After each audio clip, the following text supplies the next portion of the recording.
feet, it's definitely warm enough to get out into the garden, do some cleaning, some pruning and mulching. It's also the right time to think about starting seeds inside for future planting outside. To help us get started, we asked the expert.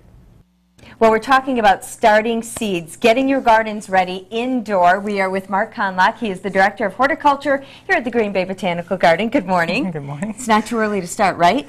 No, it is not. It's not too late.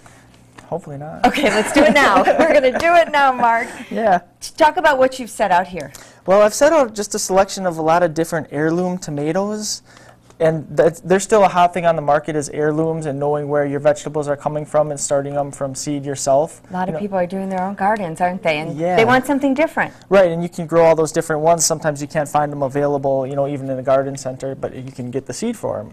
So the first thing to do is to count back off the packet, to look on there and to see when you should start it from the last frost date. Now, typically our last frost date is May 15th or so we usually count back from then. With our weather being the way it is, I would still use that as a date to count back from. Okay. And then we are actually going to plant some seeds. Now, Mark remembered a couple years ago when we did a similar segment, I drowned my seeds. So, lesson number one, not too much water. Yes. What do we want to do to start, though?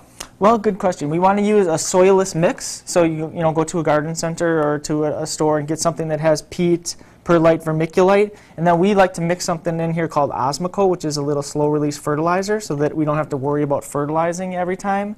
Then you want to take your seeds. I'll dump these into your hand here. This is actually Sheboygan tomato. Okay. So in general, you want to plant them about 2 to 3 times deep as they are wide. Okay. So just put one in per cell there, so that. So should I poke a hole? You don't really have to poke a hole. You can if you want to. You show me.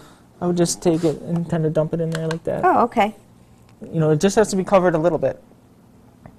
Just like that. Yep. Okay. And then what we do out here, and you don't have to necessarily do this at home, but we put some vermiculite on top to hold moisture right where the seed is to help it imbibe water, and then it starts to grow. Okay. And here's a lesson that I learned. Don't use a big watering can like this. You don't need one that big for this job, just a little.